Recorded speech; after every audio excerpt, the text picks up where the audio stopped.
वो कड़कड़ाती ठंडी हवाएं जो कि खून जमाने तक ठंडी थी।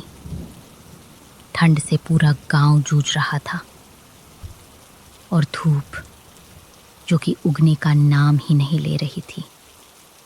ये कहानी शुरू होती है विलासपुर गांव से, जो कि अपनी ठंड के लिए पूरी दुनिया में मशहूर है। उसी गांव में रहता था एक व्यक्ति जिसका नाम था रामू, जो रोज उस कड़कड़ाती ठंड में अंडे बेचा करता था। ये ठंड, ये तो कम होने का नाम ही नहीं ले रही। हवाएं तो दिन ब दिन और तेज होती जा रही हैं। अब इस ठंडी में मेरे से और ये ठेला नहीं चल सकता। हे भगवान, कम से कम आज इतनी तो बिक्री करवा देना कि शाम को घर जाते समय माँ के लिए दवाइयाँ ले जा सकूं। तभी हॉर्न की आवाज आई और चौराहे पर पुलिस की गाड़ी आ रुकी। अबे ओ अंडे वाले, क्या जान देने पर तुला है? डीएम साहब का ऑर्डर है, सब दुकानें बंद है। तू यहाँ कुल्फी बनने आया है क्या? घर जा, वरना ठंड मार देगी। साहब, कानून आपकी जेब में है, पर भूख मेरी पेट में।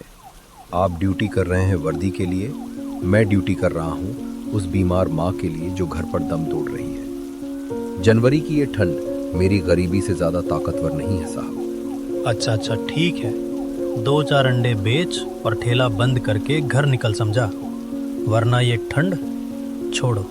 क्या बोले तुम्हें? जी साहब, मैं बस दवाइयों के पैसे निकाल लूं, फिर मैं खुद अपने ठेले को लेकर घर चला जाऊंगा। रामू ठंड में दिन भर मेहनत करता है, लेकिन उसके एक भी अंडे कोई नहीं लेता, तो वह मायूस होकर शाम को घर आ जाता है। रामू देखता है कि उसके घर के ऊपर बर्फ की सिल्लियां जम चुकी थीं।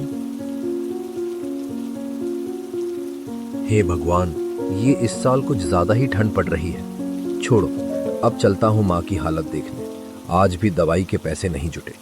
रामू जब घर के अंदर पहुंचा तो उसने देखा कि उसकी झोपड़ी की छत हवा में फड़फड़ा रही है। माँ सूखी खांसी से बेहाल थी, उसकी आंखों की रोशनी धुंधली पड़ चुकी थी। माँ, तुम्हारी तबीयत कैसी है? कुछ सर्दियाँ कुछ कम हुई हैं या और बढ़ी गई? रुको, मैं आग जला देता हूँ। रामू बेटा, तबीयत तो वही है, थोड़ा कम हो जाता है फिर बढ़ जाता है, और नाक तो ऐसा लग रहा है जैसे कि जाम गया हो। थोड़ी भी सांस लेने में दिक्कत आ रही है। सुनो माँ, आज दिन भर में तो कुछ नहीं बिका, लेकिन आज बाजार में मेला लगने वाला होगा, तो मैं उसी मेले में जाऊंगा, फिर खूब अंडे बेचूंगा। तब उन पैसों से तुम्हारा इलाज भी करवा दूंगा। नहीं रामू बेटा, तू ऐसा नहीं करेगा। बाहर देख एक बार, कितनी तेज ठंड हो रही है। मेरी जान की खैरियत छोड़, तू मत जा बेटा। अगर तुझे कुछ हो गया तो मैं जीकर क्या करूंगी? माँ, तुम चिंता मत करो, मैं हूं ना, मैं सब देख लूंगा। रात के 11 बजे अचानक बादलों ने गर्जना शुरू की। बेमौसम बारिश के साथ बर्फीले ओले गिरने लगे। हवा की रफ्तार इतनी थी कि बड़े बड़े पेड़ उखड़ने लगे। रामू ने अपने ठेले को एक दीवार के सहारे टिकाने की कोशिश की। नहीं भगवान नहीं, बस 1 घंटा और रुक जा। अभी तो सिर्फ 10 अंडे बिके हैं। इतने पैसों में तो माँ की दवाइयाँ भी ड्रिंड होंगी। तभी एक बिजली कड़की और हवा का एक प्रचंड झोंका रामू के ठेले के नीचे गिरा। ठेला हवा में 2 फीट ऊपर उठा और पलट गया। रामू चीख पड़ा। उसके सारे अंडे, जो उसकी मेहनत की कमाई थे, सड़क पर बिखर कर टूट गए। उसका कीमती तेल, मसाले और यहाँ तक कि उसकी अंगीठी भी पानी में बुझ गई। अंधेरा छा गया। रामू गीली सड़क पर बैठ गया। उसके हाथ टूटे हुए अंडों के छिलकों के बीच अपनी किस्मत ढूंढ रहे थे। ये क्या हुआ? मेरा ठेला! हे भगवान, मेरा ठेला तो पूरा टूट गया। ये कैसे हो गया? अब मैं क्या करूंगा?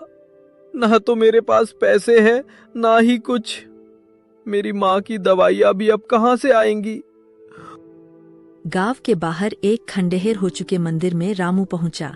वह शिव जी की प्रतिमा के सामने खड़ा हो गया। उसकी आवाज में अब प्रार्थना नहीं, विद्रोह था। कहते हैं तुम रक्षक हो। आज देख लिया, तुमने उस गरीब की रोटी छीन ली जो अपनी माँ के लिए लड़ रहा था। अगर तुम्हारी शक्ति यही है कि किसी बेबस को और बेबस करो, तो मुझे तुम्हारी जरूरत नहीं। उठा ले मुझे भी, खत्म कर दे ये तमाशा। तभी एक परछाई पास आई। एक छोटा बच्चा जिसके बाल बिखरे थे और शरीर पर मांस के नाम पर सिर्फ हड्डियां थीं। उसके तन पर कपड़ा नहीं था, सिर्फ एक फटा हुआ बोरा लपेटा था। वह बच्चा कांपते हुए रामू के पास बैठा। भैया, क्या भगवान सच में बुरे हैं?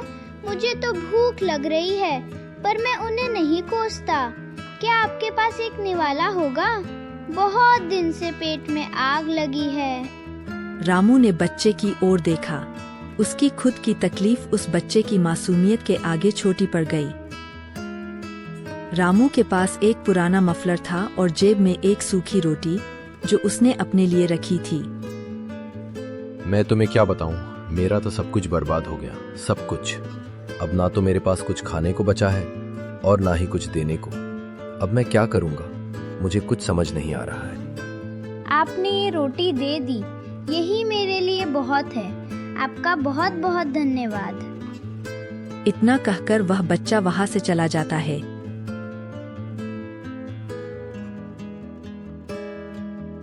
फिर अचानक से एक तेज रोशनी रामू की आंखों के पास चमक रही थी, जैसे कि मानो कोई चमत्कार हो रहा हो।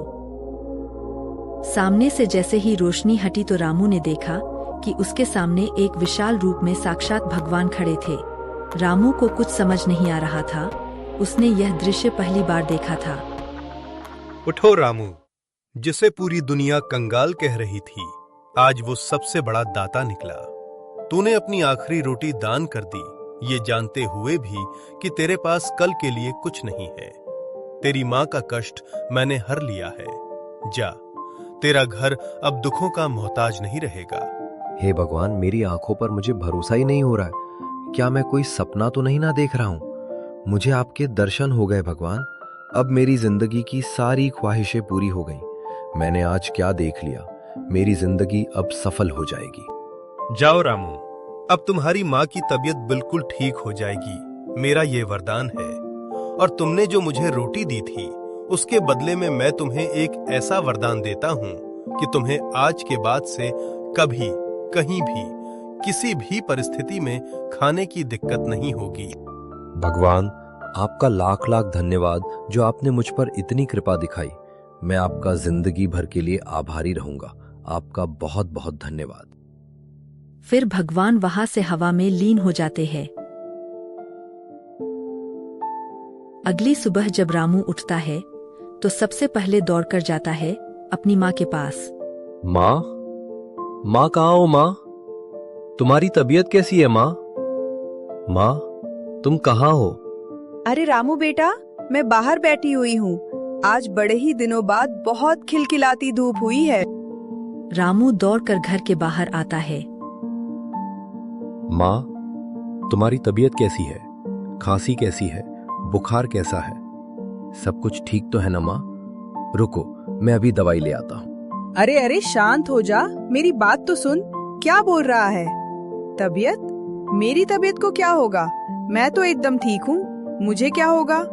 देख, मैं एकदम अच्छे से चल पा रही हूँ, बोल पा रही हूँ। मैं तो एकदम भली चंगी हूँ। लगता है तूने कोई सपना देखा होगा। रामू स्तब्ध रह जाता है। उसे कल की हुई घटना के बारे में कुछ याद नहीं रहता। वह सब कुछ भुला चुका होता है और एक नई शुरुआत के साथ जिंदगी जीने लगता है। रामू शाम को अपने ठेले को फिर से बाजार ले जाता है। अब रामू के ठेले पर बिक्री भी होनी शुरू हो जाती है और रामू की माँ, जो अब बिल्कुल स्वस्थ हो जाती है।